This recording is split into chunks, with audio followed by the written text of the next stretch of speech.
خودی کا سر نہاد لا الہ الا اللہ۔ ایک دعا جب امام زین العابدین کی پڑھی، انہوں نے کہا اللہ جب تو نے ہمارے لیے ایک دروازہ کھولا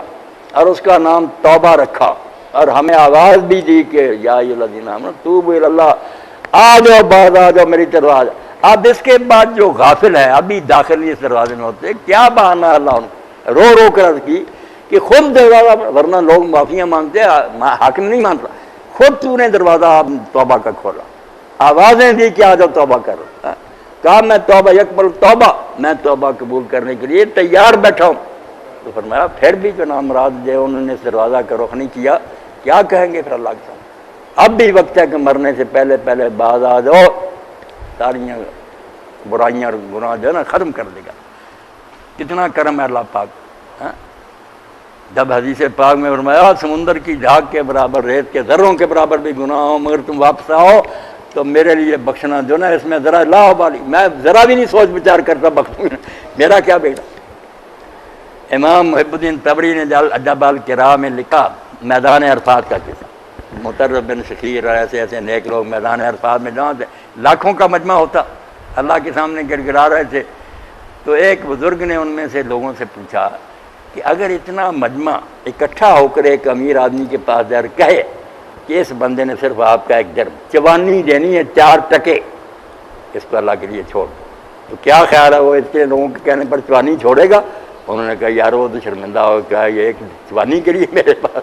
تو انہوں نے کہا اس امیر کے لیے چوانی چھوڑنا جو نا پھر بھی کوئی سوچنے والی بات،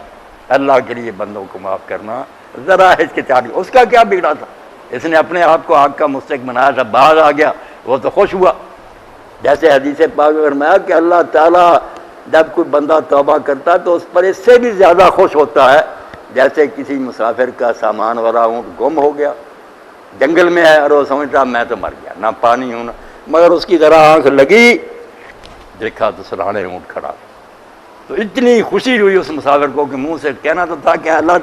میں تیرا بندہ ہوں تو میرا مالک، نہیں خوشی میں بے اختیار نے کہا اللہ تو میرا بندہ میں تیرا رب، یعنی بے صرف ہو گیا۔ تو جتنا وہ بے ہو گیا نا سمجھو مست، فرمایا اللہ تعالیٰ اس سے بھی زیادہ خوشی کرتا ہے جب کوئی بھولا ہوا بندہ رب کی طرف آتا۔ اس کے بعد بھی ہم نہیں اللہ کی طرف لوٹتے تو پھر اپنی قسمت کو ہی روئیں، ورنہ اللہ اور رسول کی طرف سے یہ اعلان جو ہے نا آوازیں دے رہے ہیں یا ایھا الذین آمنوا توبوا الی اللہ توبہ، لوٹ آؤ۔ اللہ اکبر۔ ہاں جی، سبحان ربك رب العزة عما يصفون وسلام على المرسلين والحمد لله رب العالمين وصلى الله على سيدنا محمد وعلى